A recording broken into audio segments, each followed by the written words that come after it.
Welcome to Behind the Investigation. I'm Better Call Harry with Chief Investigator Brendan Keefe, and he's got a good one today, and it's something we know a lot about now, which is airport parking and thefts. It happens a lot more often than you think. Yeah, and Harry, you did one of the first stories on this. It's not that I'm copying you, I promise. But what it turns out that the airport parking thefts have tripled at Atlanta's airport since last year. We're talking about more than 300 cars stolen, and we're only into November of 2024. We're talking about basically a car stolen every day from Atlanta's airport parking garages and other lots around the airport. It's a very serious concern, even though you have a low percentage of getting your car stolen at the airport. Imagine coming back to an empty parking space when you come back from a business trip or vacation, and that empty feeling in your stomach when you can't find your car, and you take the remote out and you hit the little button and nope, there's no car there. So let's take a look at the story and we'll talk about it on the back end. Here you go. White turn. At no point was I thinking that my car was going to be stolen. What is it like seeing the car you own in a police chase and you're not in it? Is this really happening? 2 males out of the car right now. Driver is taking off. Man, do I even want this car? You know what I mean? Like, is it going to be, what's it going to be like now? It could have been used in committing other crimes. Get on the ground! Get on the ground! No, we got both. We got both. So 2 in custody. Good job, guys. You're one of the lucky ones. You got your car back. And I'm so grateful for that. West Clark was out of the country when his BMW was stolen from what he thought would be the safest place in Atlanta, the airport. What do you think of the security at the airport in the parking garage? I think that there isn't any real security at the airport in the parking garage. The thieves, working in pairs, piggybacked through the exit without paying. Please insert ticket. Here's the secret.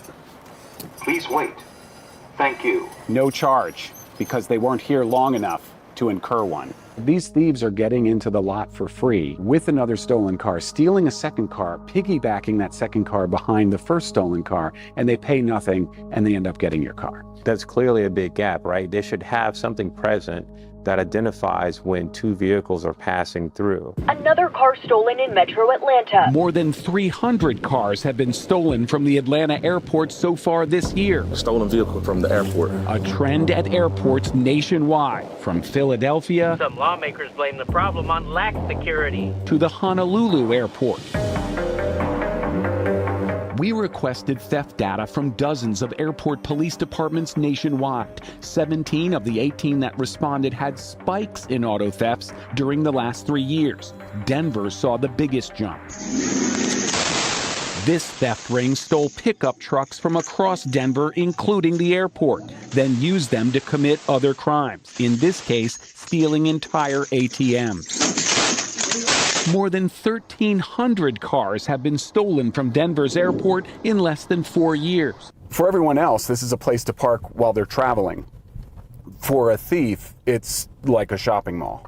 Correct. Hondo Underwood should know. How many cars in your auto theft career did you steal? I cannot put a number on how many vehicles I've stolen. They say upwards of 200. Arrested in 2017, the former Marine showed Denver police how he could steal a car in under 7 seconds. Now he's helping us help you to see the airport through the eyes of a former thief. Knowing what you know now, would you park your car in an airport parking lot? No, I wouldn't. People park luxury vehicles like a Rolls Royce, and you're leaving this $1 million vehicle parked in an underground parking garage while you're taking a flight somewhere. Here at the Denver airport, car thieves use the snow to their advantage. It helps them pick which car to steal. The vehicles that don't have snow are probably vehicles that just got here. Once they're in the airport, they're not coming back out for a while. The Denver airport installed new cameras and added security. The airport went from nearly 700 cars stolen last year to fewer than 250 so far this year. We've been here so long, the sun has set, and no one has stopped us or questioned us. We've been in and out of up and down garages, slowing down, stopping, driving around in circles multiple times on the same level. Not once have I seen a cop, an armed security guard, anything like that. So I would say this is definitely an easy place to find a target. I'm gonna stay with the driver. The passenger stay. Back in Atlanta, I got him over here by the patrol car. West Clark's BMW was recovered thanks to Apple AirTags he left in his car before he parked at the airport. AirTags are a lot cheaper than cars. And in this case, it helped you get your car back. It absolutely did. I had an AirTag that is easier to find, and it was in the trunk. And then I had a second AirTag that was farther into the body of the car. So it'd be hard for anyone who stole it to find it. Your car taking a trip of its own while you are on vacation, and you come home to an empty parking spot. I would rather do an Uber, not park at the airport. It's too risky. All right, so since this is behind the scene or behind the investigation, how'd you find the thief? This is interesting. Some other folks, other reporters have interviewed this guy before, but what's more interesting to me is Hondo Underwood was a prolific thief. He's self-confessed was a meth addict. He was a meth dealer. He got heavily involved. He kind of started as a dealer, then started trying his own product, and he was involved essentially in a criminal gang, and they taught him how to steal cars. And at first he said it would take minutes and minutes and minutes, but then he got it down to 7 seconds. The reason he knows how quickly he can steal a pickup truck is he was captured on video by Denver police stealing a pickup truck in under 7 seconds. And realized you could get it down to 7 seconds to steal a car from seeing it to driving it away when you don't have the keys. It's pretty amazing. But then he became reformed because he was a veteran. He was a Marine, and they say once a Marine, always a Marine, and he wanted to live up to the Marine code. He was part of a veteran program within the jail, and they kind of convinced him to, hey, let's turn your life around. And he actually started helping police catch auto thieves, and then he wanted to give as many interviews as anyone would ask. When I called, he said, yep, when do you want to do it? Right. Because this is the way he's paying back his debt to society.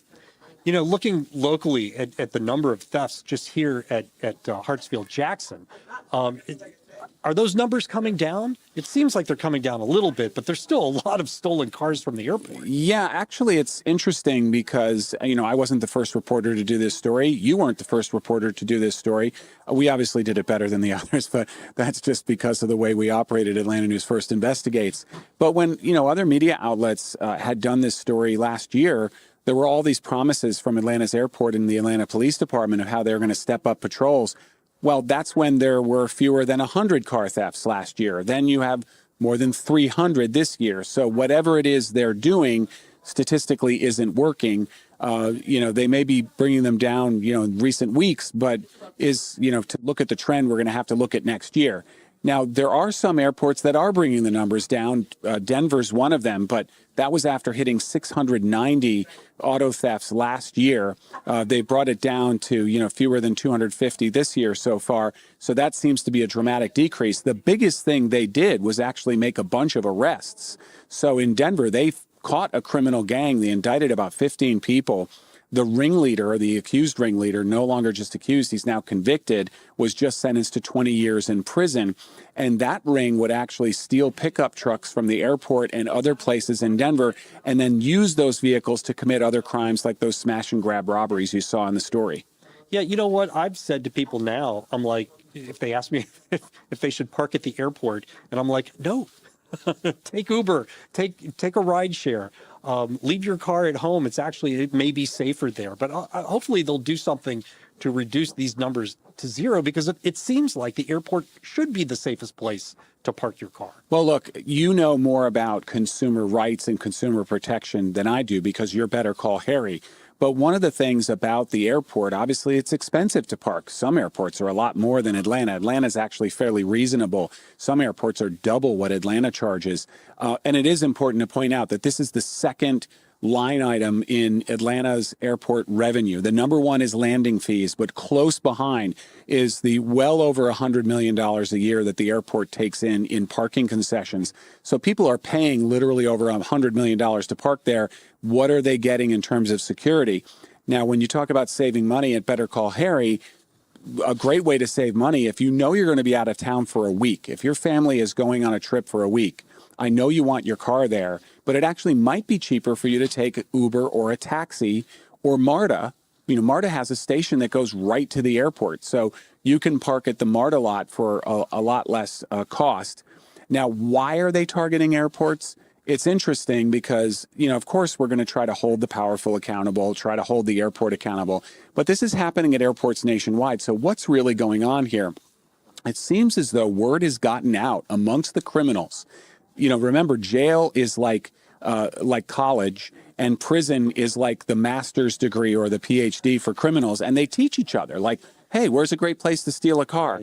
The reason the airport is such a great place to steal a car, and I'm not recommending it, I'm just explaining the statistics, is that if you try to steal a car from a parking lot like a shopping center, the person is only going to be in that store for minutes, maybe an hour. But at an airport, they're going to be in that airport or away from their car at least for days, sometimes weeks. So that gives you tremendous opportunity as a thief to steal those cars. And with the absent security and a plentiful supply of cars, and remember, if people are traveling, they often have money, so that means nicer cars. And we're seeing cars that cost well in excess of $100,000 getting stolen at the airport. It's almost like if I want to park there, I should boot my own car so that they pick somebody else, because it's going to take them a while to do that. That's funny, Harry. But all kidding aside, you are right. You're onto something. There are some things you can do to protect your car. One is an old-fashioned steering wheel lock. I was going to say the club. Is that what? Yeah, they that was one brand. They were very popular when we were younger men in the 80s and the 90s, when car thefts were rampant on the street. Cars, frankly, were easier to steal back then.